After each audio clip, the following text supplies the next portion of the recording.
Assalamualaikum warahmatullahi wabarakatuh. Perkenalkan, nama saya Afifatul Laili. Saya dari IAIN Salatiga, semester 4, Prodi Perbankan Syariah. Di sini saya akan menjelaskan tentang keseimbangan pasar ekonomi makro. Baik, untuk yang pertama yaitu keseimbangan makroekonomi.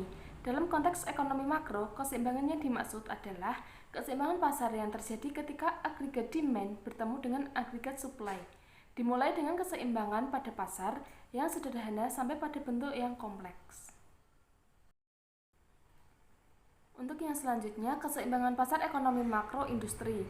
Keseimbangan ini sama saja dengan keseimbangan pada ekonomi makro, yaitu dengan menjumlahkan kurva demand individu secara horizontal yang akan menjadi permintaan industri dan menjumlahkan kurva-kurva supply yang akan menjadi penawaran industri. Dan adanya pasar sebagai pembeli besar tidak merubah bentuk kurva demand ataupun supply. Selanjutnya, keseimbangan pasar ekonomi makro agregat.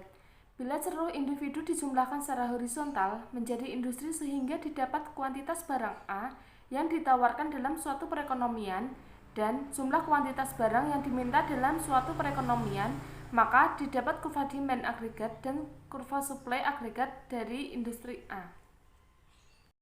Selanjutnya, bila kuantitas barang dan jasa masing-masing industri dikonversikan dalam satuan yang sama, katakan saja output nasional Y, maka didapatkan agregat supply nasional.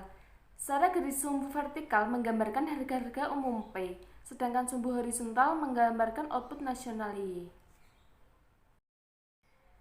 Selanjutnya, keseimbangan pasar ekonomi makro, adanya uang dalam perekonomian.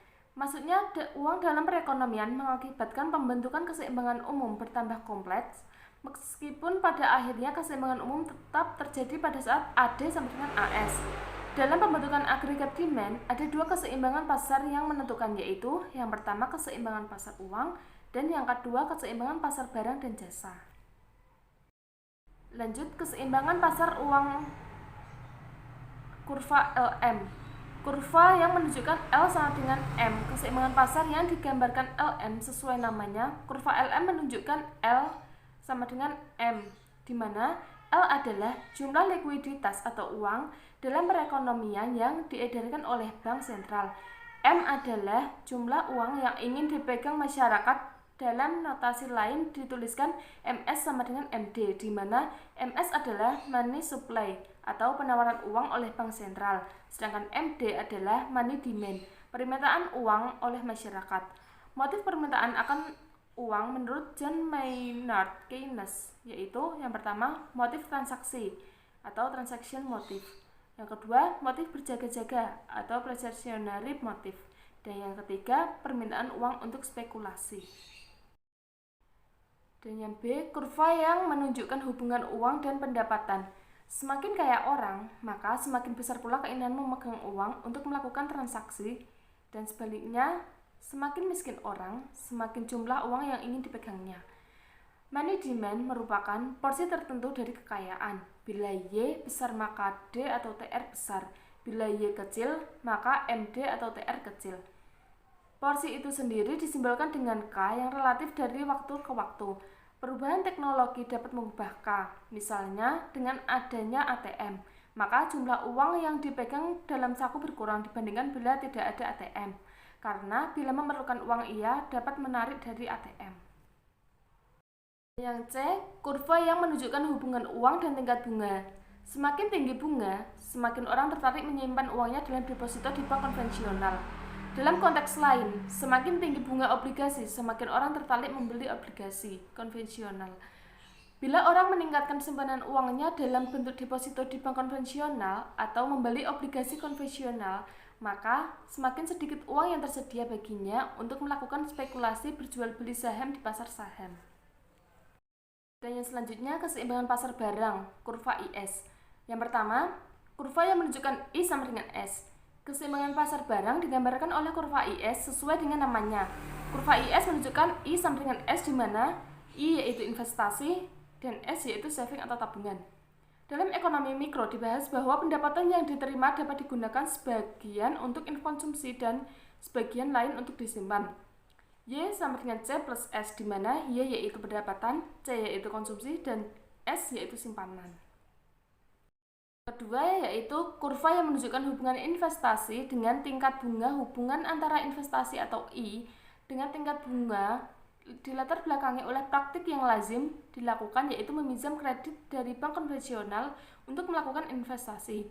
Semakin tinggi bunga, semakin sedikit jumlah kredit yang mau disimpan oleh masyarakat dari bank konvensional. Berarti semakin sedikit investasi yang terjadi. Yang ketiga yaitu kurva yang menunjukkan hubungan tabungan dengan pendapatan hubungan antara hubungan dengan pendapatan dilatar belakangi oleh kecenderungan orang untuk menggunakan sebagian pendapatan untuk ditabung dan sebagian lain untuk keperluan konsumsi. Semakin kaya orang, semakin banyak tabungannya. Semakin miskin orang, semakin kecil tabungannya. MPC dan MPS sendiri relatif stabil dari waktu ke waktu karena merupakan kebiasaan orang atau pola perilaku orang dalam menggunakan pendapatannya. Selanjutnya, keseimbangan pasar barang dan pasar uang. Menurut Menko, kurva IS dan kurva LM dapat digambarkan dalam matematisnya sebagai berikut. IS banding Y sama dengan C Y min T plus IR plus J LM banding M atau P sama dengan L RY. Model tersebut menunjukkan kebijakan fiskal, J dan T kebijakan moneter M, dan harga sebagian exogenous, sehingga hal tersebut menunjukkan kurva IS hanya menunjukkan kombinasi antara R dan Y. Hal ini sesuai dengan persamaan pada pasar barang, dan kurva LM hanya menunjukkan kombinasi antara R dan Y yang sesuai dengan persamaan pada pasar uang. Hubungan kurva IS dan LM dengan kurva AS dan AD. Kurva IS dan LM menggambarkan keseimbangan pasar barang dan keseimbangan pasar uang dengan sumbu horizontal Y, pendapatan nasional, dan sumbu vertikal tingkat bunga. Sedangkan kurva AS dan AD menggambarkan keseimbangan pasar agregat dalam perekonomian dengan sumbu horizontal Z atau pendapatan nasional dan sumbu vertikal P atau harga-harga umum. Selanjutnya yaitu keseimbangan pasar ekonomi makro. Masuknya peran pemerintah. Dengan wewenangnya, pemerintah dapat menarik pajak dan menjadikannya sebagai tabungannya yang besar menjadi mempunyai kemampuan yang besar sebagai pembeli. Katakanlah pemerintah menaikkan tabungannya atau SG dan pada yang sama menaikkan belanjanya yang masuk ke dalam perekonomian. Y sama dengan C plus S. Y sama dengan CG plus CH plus SG plus CH, di mana C adalah pendapatan nasional, CG adalah konsumsi pemerintah, CH adalah konsumsi rumah tangga, SG adalah tabungan pemerintah, dan SR adalah tabungan rumah tangga. Selanjutnya, keseimbangan pasar ekonomi makro pada macam-macam agregat supply atau materi intermediate. Kurva AS berslope positif, tanpa rigiditas dan rigiditas gaji. Pendapatan Keynes yang dibangun dalam hal asumsi yang digunakan dalam kurva AS yang berslope positif dalam kenyataan adalah yang pertama, pasar barang kompetitif dan harga-harga fleksibel. Yang kedua, gaji-gaji tidak fleksibel, dengan kata lain ada rigiditas atau kekakuan gaji nominal.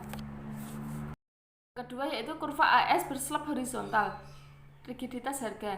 Alternatif lain dari asumsi Keynes adalah dengan mengasumsikan rigiditas terjadi pada harga, bukan pada gaji. Secara lengkap, asumsi alternatif ini adalah sebagai berikut. Yang pertama, harga-harga tidak fleksibel. Dan yang kedua, pasar tenaga kerja kompetitif dan gaji-gaji fleksibel. Dengan kata lain, tidak ada rigiditas gaji atau kekakuan gaji. Dan yang ketiga yaitu kekakuan AS berslope vertikal. Rigiditas output alternatif lain adalah dengan mengasumsikan rigiditas atau output bukan pada gaji atau pada harga. Kurva AS mempunyai slope yang vertikal pada saat seluruh kapasitas produksi perekonomian telah terpakai. Asumsi yang digunakan dalam kurva AS yang berslope vertikal adalah yang pertama, perekonomian berada pada keadaan kapasitas penuh, dengan kata lain adalah rigiditas output. Dan yang kedua, harga-harga fleksibel dapat naik turun, dengan kata lain tidak ada rigiditas harga atau kekuatan harga. Yang selanjutnya yaitu keseimbangan AS dan AD. Dampak dari kenaikan AD berbeda-beda pada jenis AS yang berbeda. Dengan AS yang mempunyai slope horizontal, maka pergeseran AD hanya berdampak pada Y. Bila AD naik, maka pendapatan nasional naik. Sebaliknya, bila AD turun, maka pendapatan turun.